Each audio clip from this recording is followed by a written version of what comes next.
And I'm going to use the treble clef. Okay. C, E, G. Okay. Now, when a triad, this is called root position, okay, where the bottom note is what we call the root, okay, and then the first one above it is what we call the third, and the top one is called the fifth. And that's because when we're talking about inversions, we always measure from the base up. Okay, so in this position, if we were going to label this, okay, and let's say we're in the key of C, so we're going to use Roman numerals to indicate what chord it is, or we don't have to, we could just say like a C. Okay, this is a C chord. Use the Roman numerals, that's what we do in class. Okay, let's do that. Let's be in the key. And since this is a major chord, we're going to use a capital Roman numeral. Okay? Now, for root position, we generally don't put a figured bass, any numerals, but if they did, it would say 5, 3. Because the way you note your inversion is counting from the top, from the bottom to the top. That's 5, right? From a C to a G. And then the C to E is a 3. Right. But when we're talking about triads, we just leave, if there's a 5 or a 3, we just leave it out. It's understood. Okay. So if you see a 5, 3, okay, if they do it just to be tricky in an exercise or something, and they give you a note, a C, and they say do a 5, 3, you know it just means root position, okay? Correct. But generally speaking, it's just not going to have anything there, okay? Yep. All right, now, the first inversion just means that we take that middle note, the third, and we leave it on the bottom, okay? And we put the root and the fifth above it, okay? So we'll put the C up here and the G here. Okay, so that third now is in the bass. And this is what we call, okay, so this was root position. And this is what we call first inversion. Right. And we do it just like the figured bass for it. Now I'm doing it below, even though it's, you know, it's usually underneath. But it's still a 1 chord, right? It's still a C, E, and G. So it's still a 1 chord. But we denote the inversion by counting again from the bottom to the top, which is a 6. And then the bottom to the middle, which is the 3. But again, when we're talking about triads, if there's a 3 there, we just leave it off. It's understood. So the figured bass for the first inversion triad is 6. Got it. Okay. Now there's a second inversion. Second inversion means now we take that the fifth, put it in the bass, and now we put the root and the third above it. Okay? Still a 1 chord. But now we count from the bottom to the top is a 6. And the bottom to the middle is a 4. Okay? Now, here's the thing that a lot of people just don't grasp unless you explain it to them. And that is that most of the time, you're not going to see it looking like this in your music.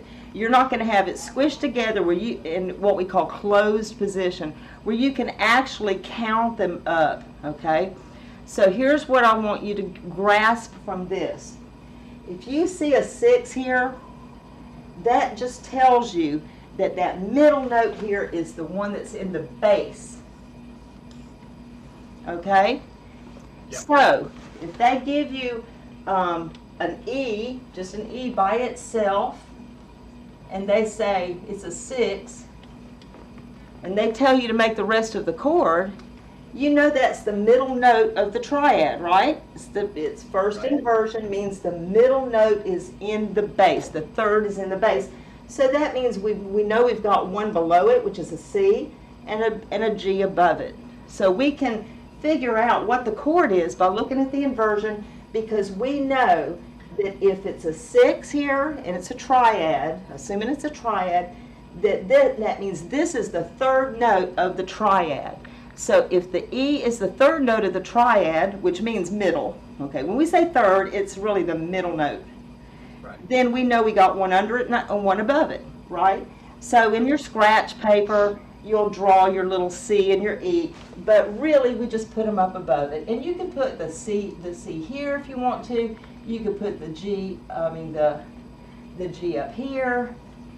As long as all of those notes make C, E, G, and the middle note of the triad is in the bottom, it's a first inversion chord. Okay. Okay? Got it. All right, now same thing with the second inversion. Okay, so we've got the first and the first inversion and the second inversion. Okay?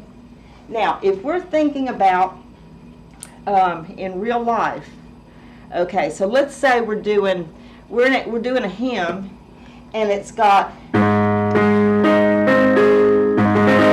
it's all over the place, right?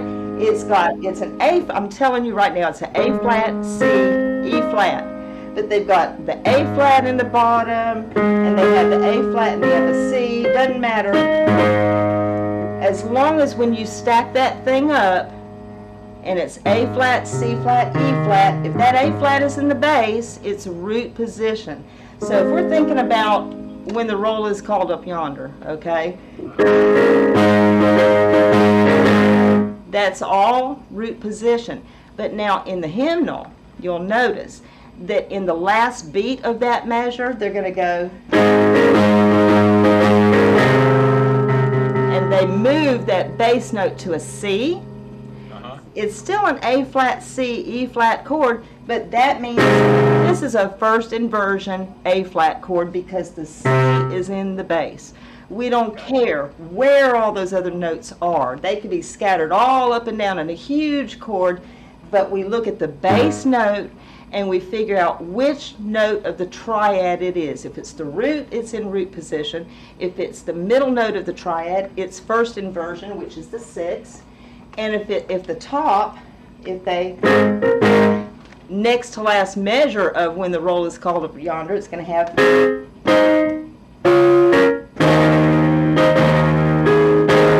now they've got the E flat in the bass. Still an A flat chord. But now that top note is in the bass, that's a 6/4. Now, when you hear that chord, a 1, 6, 4, that's one of the, okay, when you hear a first inversion chord like that, most of the time they do it for purposes of either to make the voice leading in that line, like maybe for the bass, not to have to go all the way from a G all the way up to an E flat next time. You know, they may move it there to make it more convenient, or they do it to kind of weaken that chord, not quite as strong a 1 chord as you would want it to be, just to kind of, you know, make it a little bit softer and more subtle. So a lot of times they'll do it on the 4th beat or the 2nd beat, you know, not a real strong beat. But so the 6 just kind of weakens that chord a little bit, takes a little bit away of its functionality because it's not a real important chord at that point. Okay, it's a 1 chord, but it's in first inversion, so it's just playing kind of a secondary role here.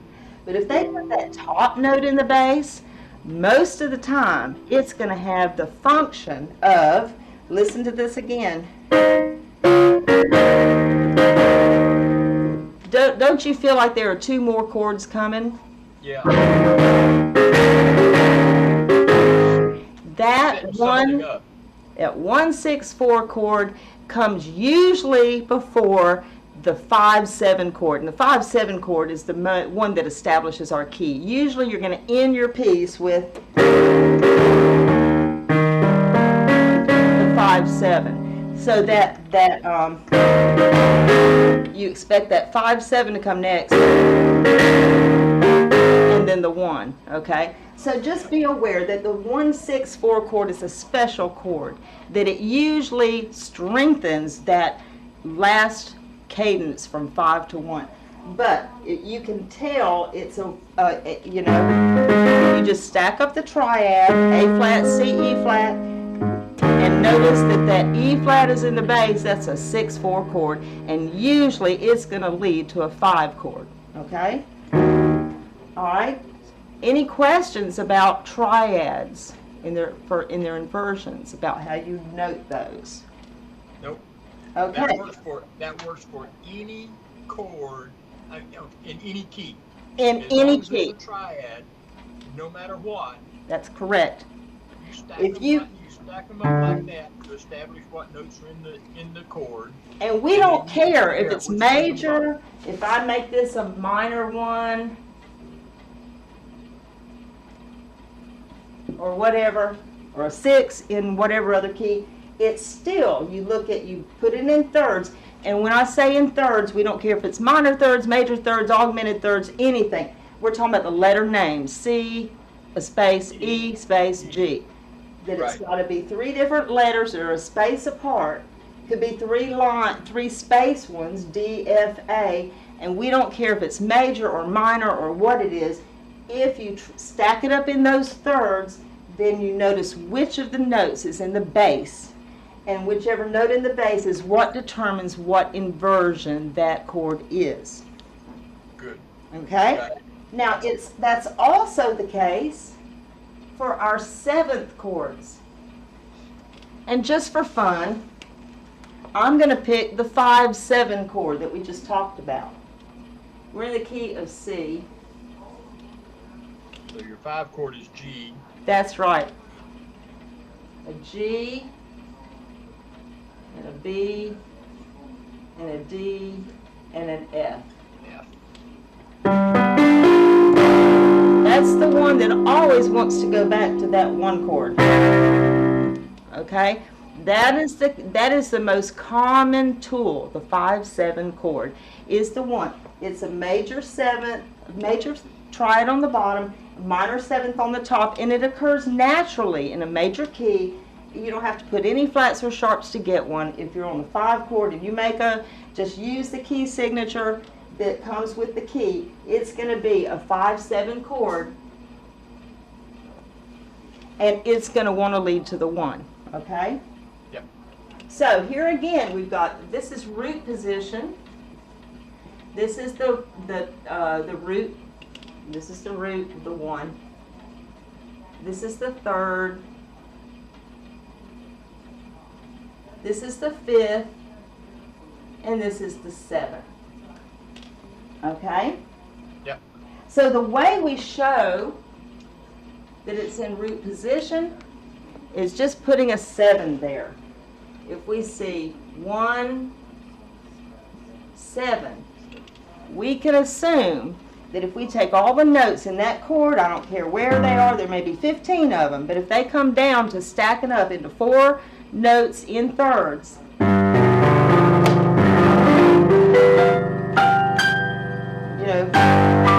could be a huge chord, but if you take all those notes and you stack them up and you end up with 4 notes a third apart, okay, whatever note is in the bottom is the root, and if it's in the bass, then that's the root position, and you just use a 7. But in this case, since we were in the key of C, that's a 5-7, not a 1. That's right. Thank you. Hey, excellent. Extra bonus points for the student, Glen Richards. This is a 5-7 in the key of C. Thank you. It would be a 1-7 in the key of G. Huh? It would be a 1/7 in the key of G. Yeah, that's right. In the key of well, in the key of G, but it would have an F sharp on it. Right. Because in a major key, then you use whatever the key signature is. Just like in the key of C, it's going to be, it's a major 7, okay? Right. So if it was in the key of G, it would have a sharp here, and that would be sharp, and it would be a major 7. But in the key of G, you would have, that would be the 5/7. It would have an F sharp in it, and you still get that major minor sound that moves to the G. Yeah. Okay, excellent. Thank you. Thank you, thank you. See, if I'd done this without you, I would have confused somebody. Okay, so we're in the key of C. This is a 5/7. I'm going to put it under here like they usually do. 5/7. Now, the first inversion, of course, with 7th chord, you have 3 inversions instead of just 2. So we've got the first inversion, again, just has the second note, which is the 3rd, in the bass. So we're going to put the B here. But that means we've got the G above it, and we've got the F, and we've got the D. It's still, that G, if you put it all in thirds, G, B, D, F, okay? But now this is the note that's in the first position, and if you look at, we're going to come up with what we call it, from the bottom to the top, from B to G is a 6, right? Right. Yes. So this is still a 5 chord, still a G, but we put a 6 here, and notice it's got the kissing cousin right next door to it. Yep. Now, so we call it a 6/5. Now there's also a 3, but the 3 is just ignored, it's understood. So if you see a 6/5, that tells you 2 things. It tells you it's a 7th chord, and it tells, because 6/5 is only used for 7th chords. In triads you have 6 and 6/4, okay? In 7th chord you have 7 for the root. Here you've got 6/5 for the first inversion, which just means that this note here, the 3rd, is in the bass. And all the other numbers have been arranged someplace above that. They could be anywhere. It doesn't have to be exactly here. It could be way up here. It could be way, as long as this is the bottommost note because it's in the bass. That is what constitutes a first inversion chord. Okay? Right. We clear? All right. So if we invert it another time and we put this 5th in the bass, we got a D in the bass now. And so now we got to put a G above it, and a B. Ooh, I've got a ledger line I got to use now. I'd put that D down an octave. But if you do that, then that's the bass note. So now it wouldn't be inverted. Yeah, it would.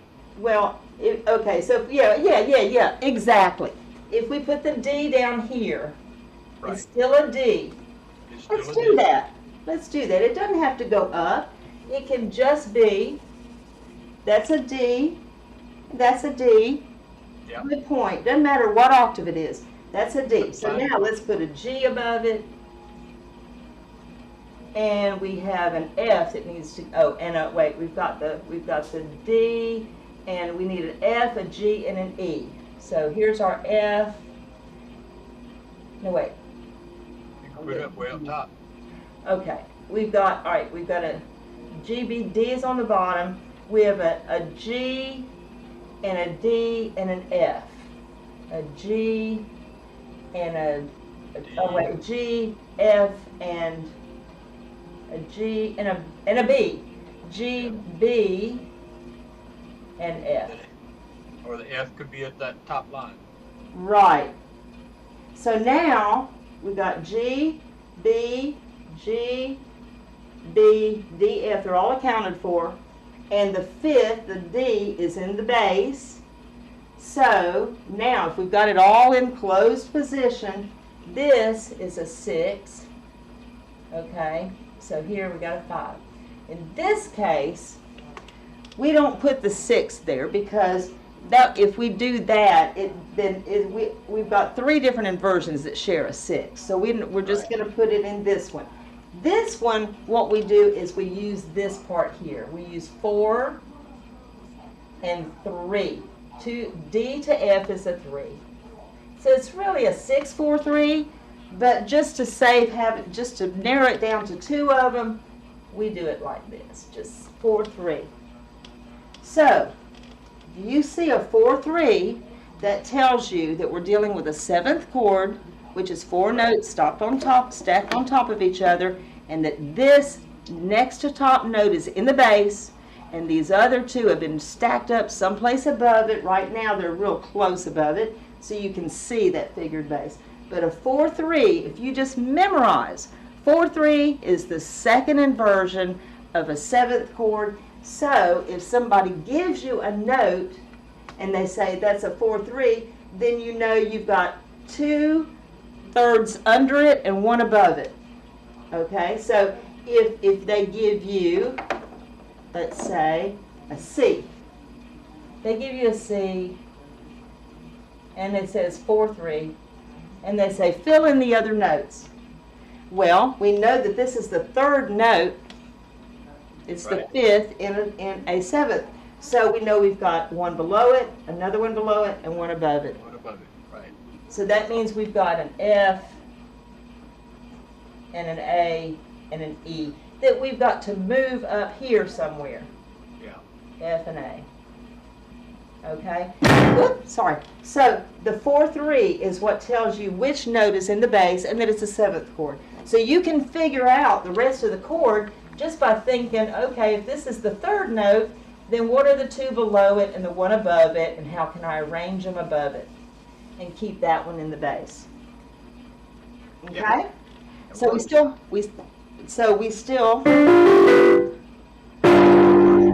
is a root position 5/7 chord.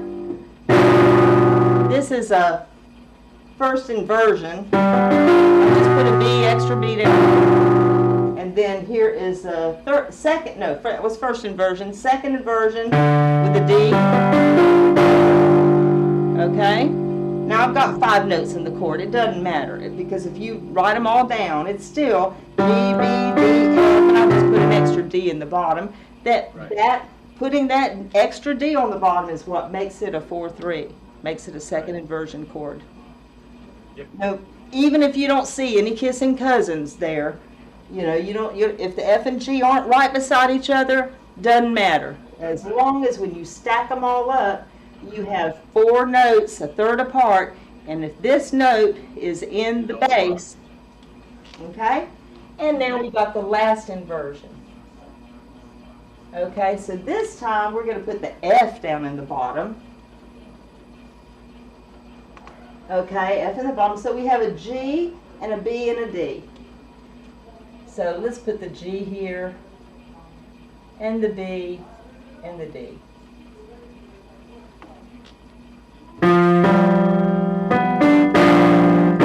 That's root. Okay, this one, we kind of do the same thing we did here. It's still a 6 on the top, but we use the 4 here, which is B, F to B makes a 4th. So here's the way we abbreviate that. The 6 is understood.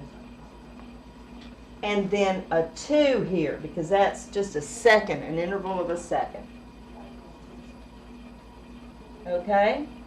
So if you just memorize these, a 7 is root, 6, 5, first inversion, 4, 3 means this one, 4, 2 means this one.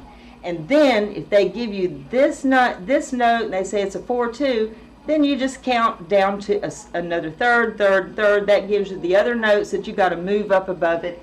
And we don't care what order those are in. All that matters is if you stack it up, which are your thirds, and then which of the notes is in the bass.